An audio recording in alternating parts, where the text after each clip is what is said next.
Hello, everybody. It is me, Elder Pamela Robinson Smith, and I'm here with my beloved son. Kyrie Smith McCall. And today we are doing something a little different. His suggestion that we do a video podcast instead of just voice. So, this is our first attempt at doing so. We're going to share our screen so that we can go get on with our information that we've prepared for this particular episode. Actually, that my son prepared for this episode. And hopefully you'll enjoy it and learn something new, right? Yes. Okay, let's share our screen. Okay.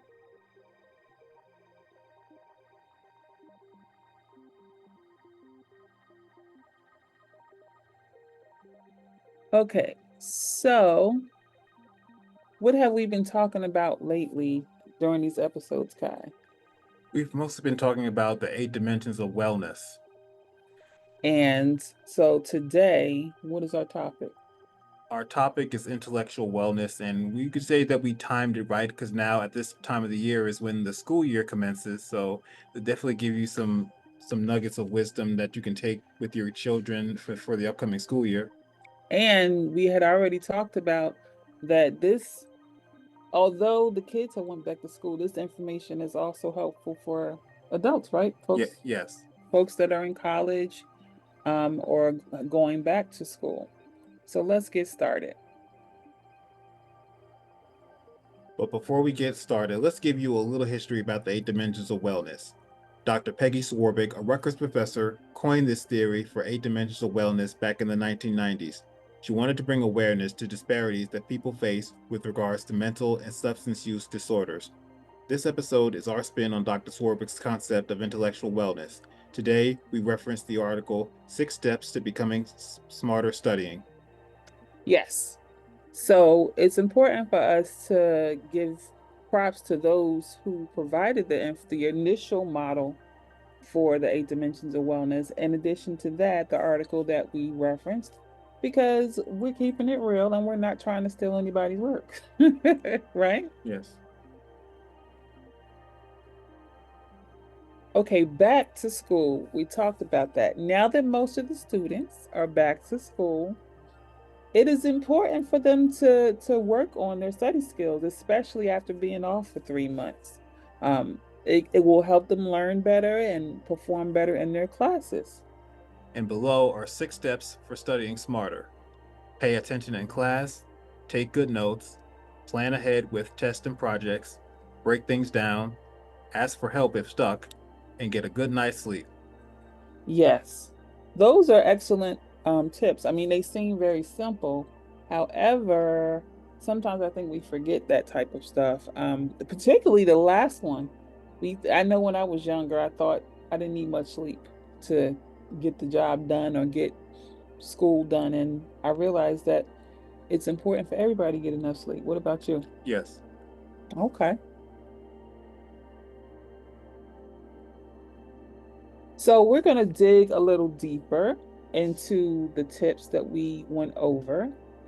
And the first one says that we talked about paying attention. So studying can start even before we start to do it.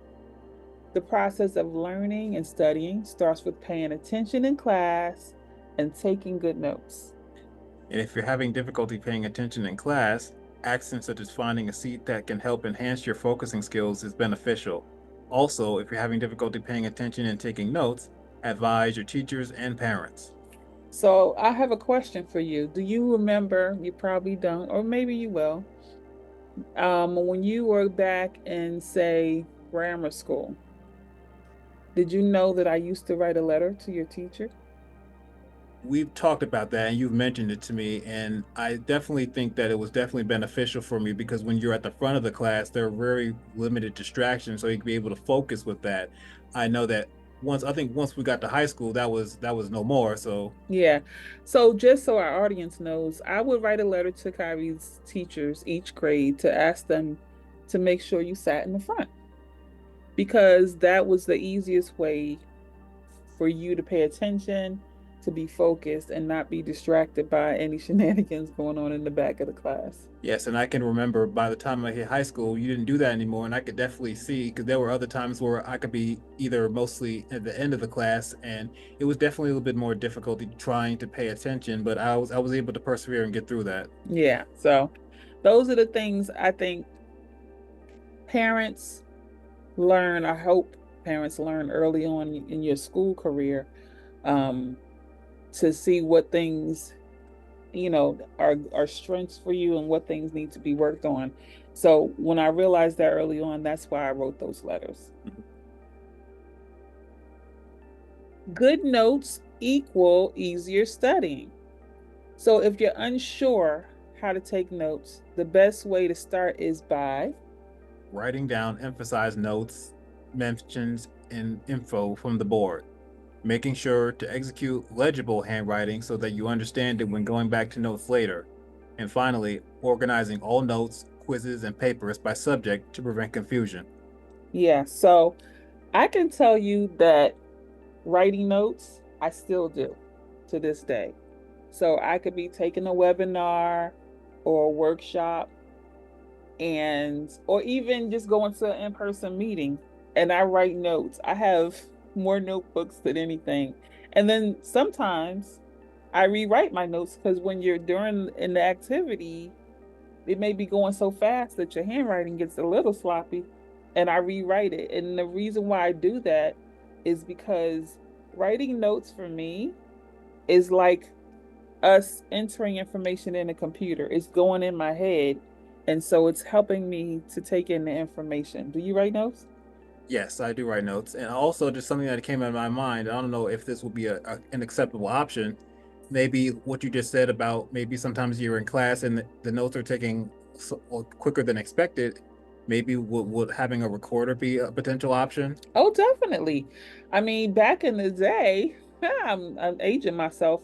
They used to have the little recorders with the little baby cassette tapes, and you could take those, like when I was in college, take those into the class and record it, and then you can listen back and like transcribe what they were saying. Now, depending on what grade you are in, obviously, if you have your cell phone, they have recorders on there, and you can record the classes on there. A lot easier, right? Yes. We're learning things right as we're talking about them. All right, planning ahead.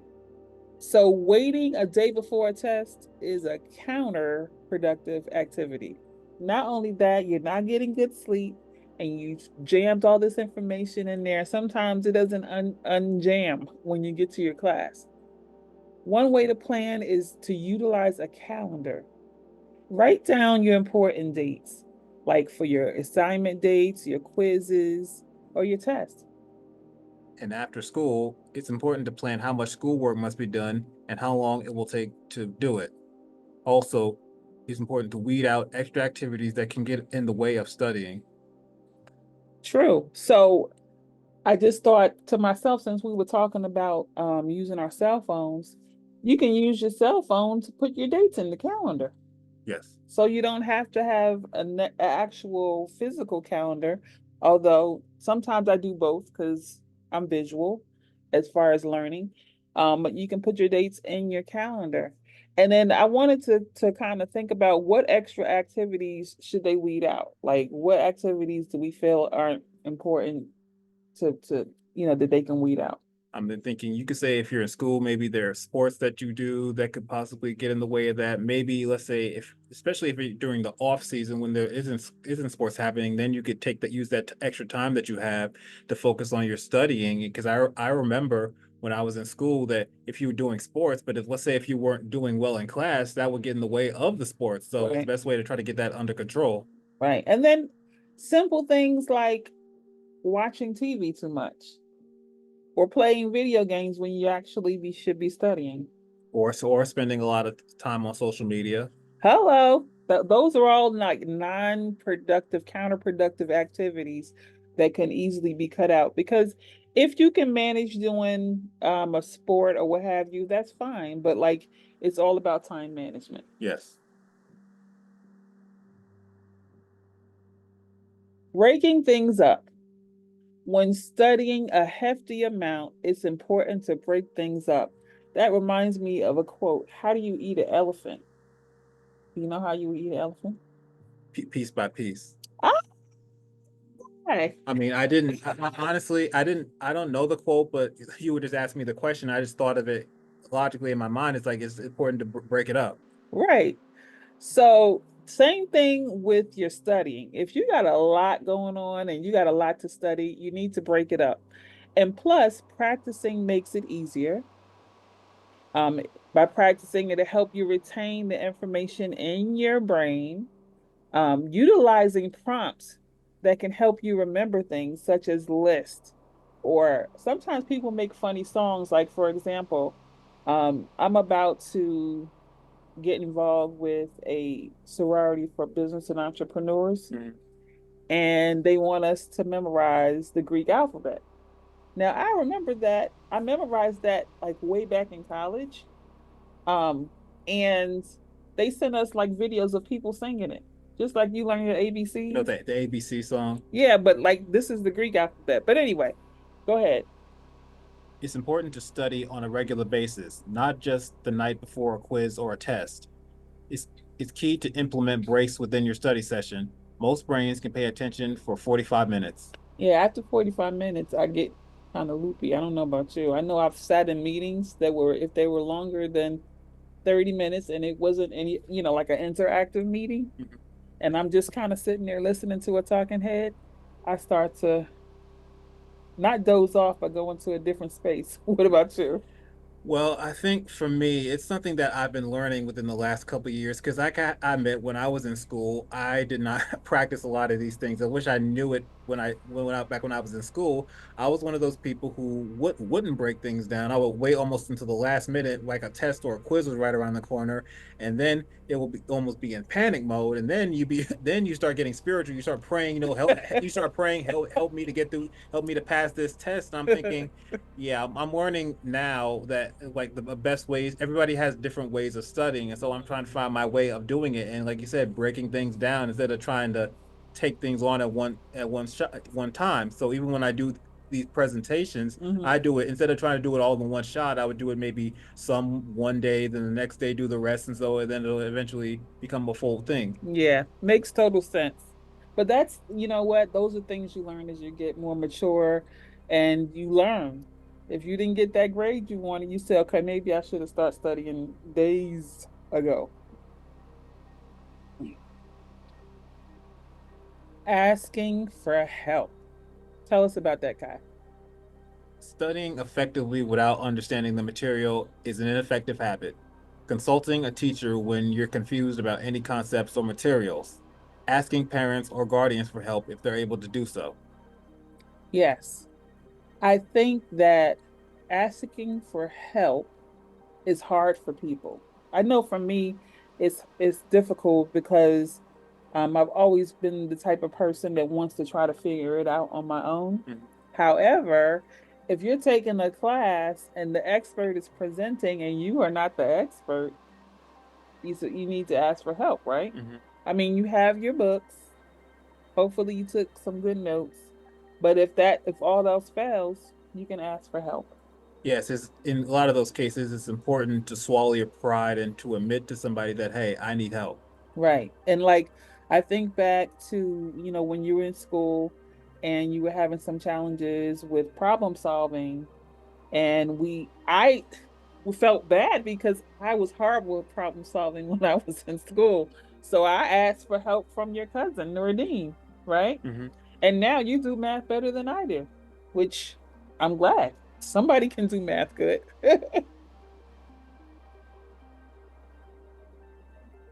Night, night, sleep tight. Tell us about it, Kai. When approaching a test, your brain needs time to digest all the newly absorbed information. You'll be able to perform well in the morning by getting a good night's sleep. All right.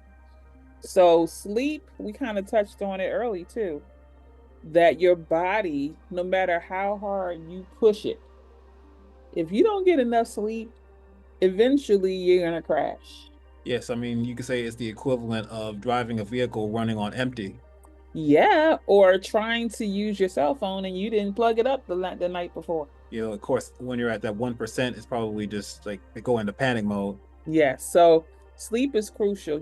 It gives your brain the food and the nourishment to keep going and to take the information and be able to process it and apply it. All right, Kai. So these tips were very simple, but we're gonna just go through them one last time so that our audience doesn't forget. So, in order for us to have better studying, we need to first pay attention in class, Take good notes, plan ahead with tests and projects, break things down, ask for help if you're stuck.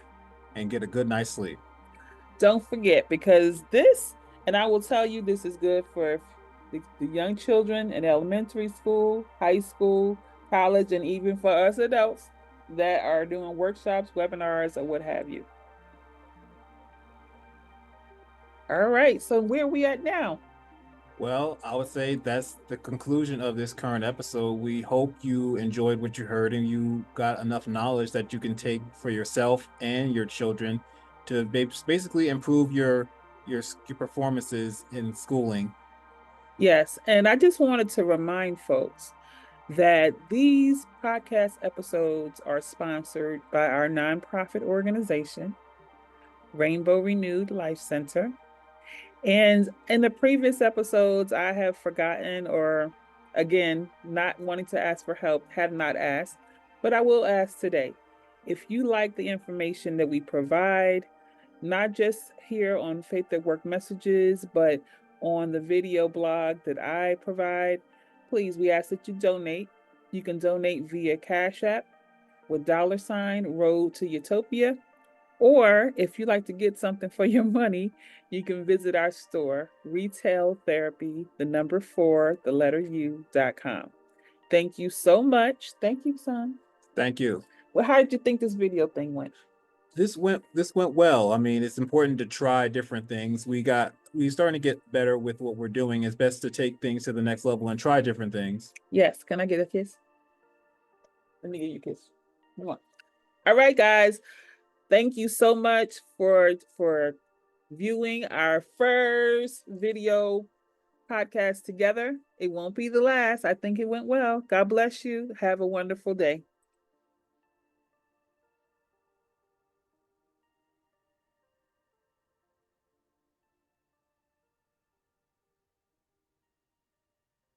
That's all, folks.